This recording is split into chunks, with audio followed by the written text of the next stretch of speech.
What's up, people? Thank you for tuning in again. This is Rap Soup. I'm Mike. We got Nick and Matt here, and today we're discussing the best rap album of 1993.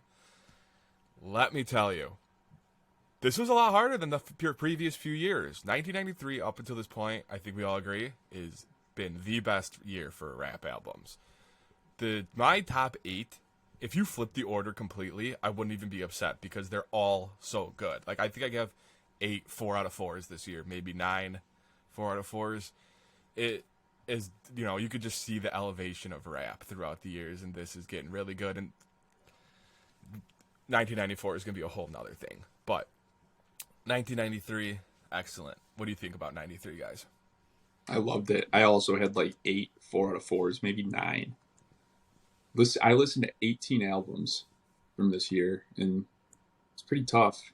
I think I have my top 5 down, and I think I know the best, but I love this year. It was different from the previous ones, definitely better than, it's the best one from 1990 to 1993. The quality of rapping went up. There's some new people that came out that are just kind of above and beyond what we've heard. Maybe not beyond, but definitely better. Yeah, I don't know. I love this year, and I think next year we'll see rap, like rapping is a technical thing, really take off because of what came out in 1993, plus some of the production in 1993. It just, dude, every year so far it just keeps getting better. Besides in 1992, it was not as good as 1991, but 1993 sees a huge jump from 92. Yeah, I think just the sound of hip-hop music in general changed so much between 92 and 93. I think a lot of that had to do with the Chronic coming out towards the end of 92, and just beats producers started making a lot more melodic beats around the genre. Like everyone, it wasn't just a bunch of funk samples with fast drums and people spitting over beats. I think they're trying to be a little more creative, and that ended up resulting in a ton of really cool albums to listen to. So if you want a full list of the albums we listened to, pause the video in a second. I'm going to have them on screen so we don't have to just list them off again, because we listen to a lot of albums every year. After a lot of deliberation, consideration, and hard thinking, I have my top 5 albums of the year. At number 5, I have Doggystyle by Snoop Dogg. At number 4, I have 36 Chambers by Wu-Tang Clan. At number 3, I had Here Come the Lords by Lords of the Underground. Number 2, I had Midnight Marauders by A Tribe Called Quest. And then at number 1, I think my favorite album that I've heard from these years up until this point, 1993 by Naughty by Nature. Nice list, Mike, but I'm a little different. At number 5, I have 93 Till Infinity by Souls of Mischeif. Number 4, I had 1993 by Naughty by Nature. Number 3, I had Lethal Injection by Ice Cube. Number 2, I had Doggystyle by Snoop Dogg. And number 1, I had 36 Chambers by Wu-Tang. All right, mine. At number 5, I have Doggystyle by Snoop Dogg. At number 4, God, this is so hard. I think for right now, I might put Lethal Injection by Ice Cube, but I could also put Here Come the Lords by Lords of the Underground or 1993 by Naughty by Nature there. And then either 4 and 5 out of those 3 can be switched, but I'm just going to go with Lethal Injection right now, even though I love the other 2. Number 3, I have Midnight Marauders by A Tribe Called Quest. Number 2, I have Organix by The Roots. You could probably also flip 2 and 3. I wish Organix was more accessible. You have to listen on YouTube. It's not on Spotify. And then number 1, I have 36 Chambers by Wu-Tang Clan. It's one of the best albums of the 90s and across all genres, in my opinion. The impact, the concept, it's just a bunch of guys who are either good or great at rapping coming together and making something that was never really heard before. I love 36 Chambers. And I love all the members of Wu-Tang, especially Method Man, Raekwon, Ghostface, GZA, ODB, And RZA's awesome. The RZA. Okay. Yeah. I'm not even gonna rap right now, but No. it was It's fine. it was tough putting it at 4. I think I could argue that it is the best of the year, even though I only had it at 4. I think I just like the other 3 a little bit more. But I think it's like just quality, legacy, ability, all that. I could argue 36 is the best, even though I put it at 4. I don't want to downplay its importance in hip hop history, by leaving it down there, but that's just all personal preference. Yeah, It's just having 9 guys that all can rap. They all are aggressive and just have such a presence on the mic, but they're all unique.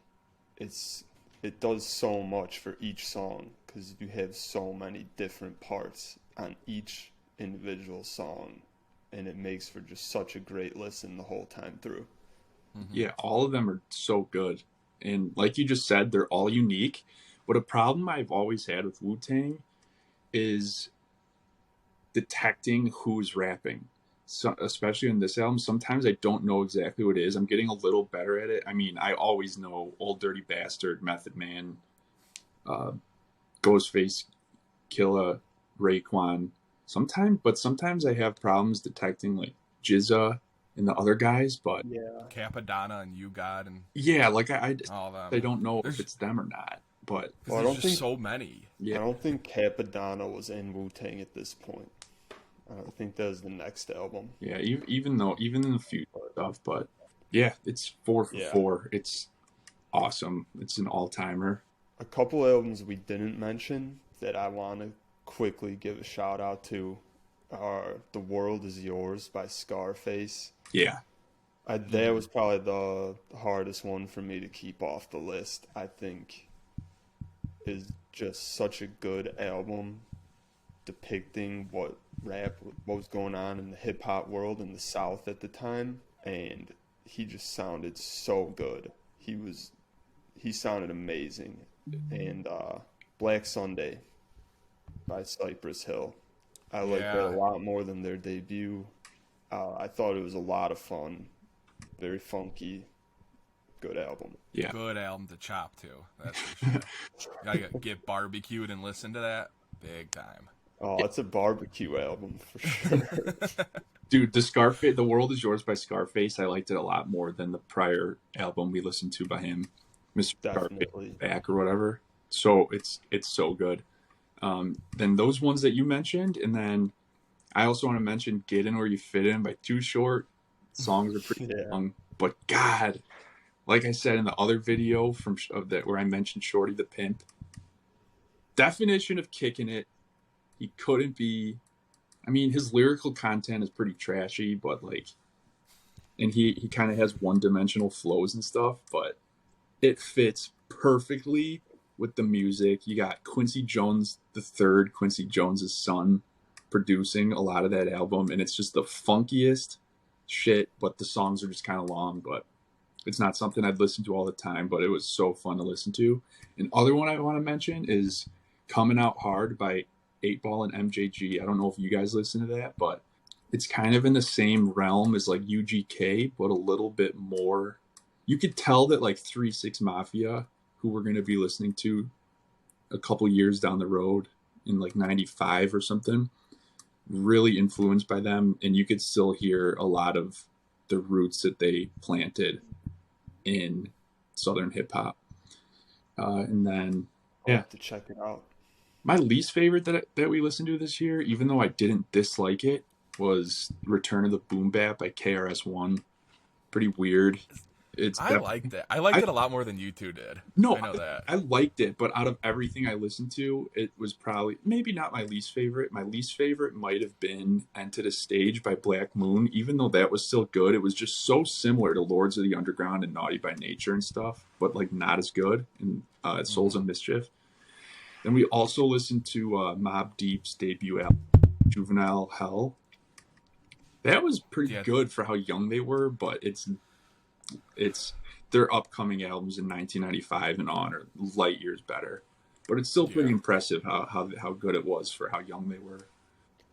Yeah. It felt like lunchroom rap Yeah, to me, you know. definitely. But like I said, very advanced for their age. You know, it's not a knock on them, and clearly Prodigy, R.I.P. But like, you know, it just wasn't up to par with the rest of the albums.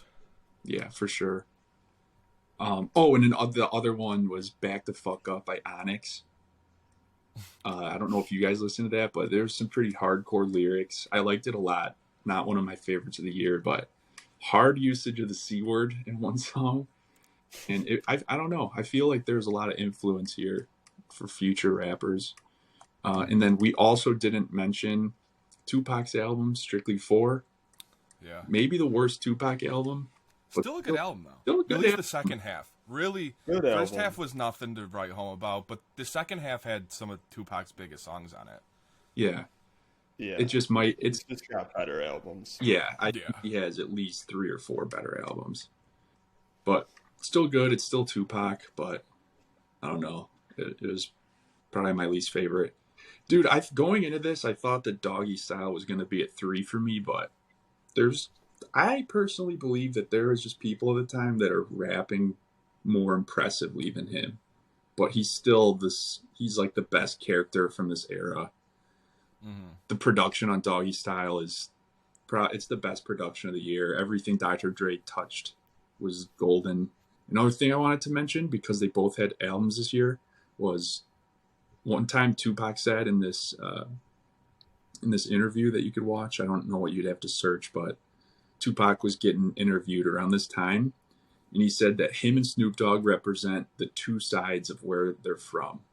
Tupac is relentless, and Snoop Dogg is chill, like the cool guy, whereas Tupac's like the in-your-face, relentless type of character. But God, they were sick. Yeah.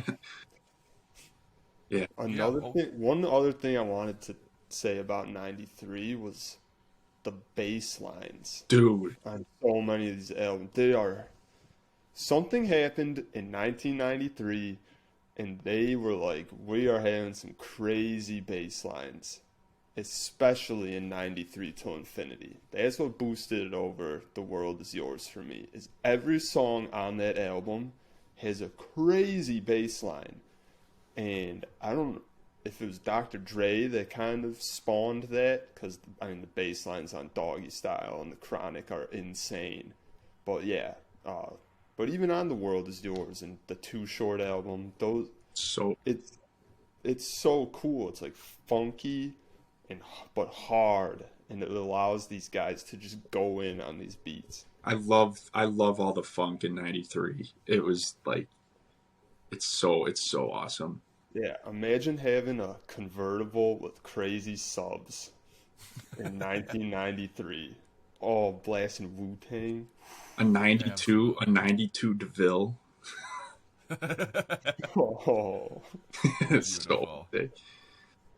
Yeah. But so if you can't tell, we have crowned 36 Chambers by Wu-Tang as the #1 album of 1993. I think most people, just looking at the albums of the year, would probably agree, unless they're massive Snoop Dogg fans.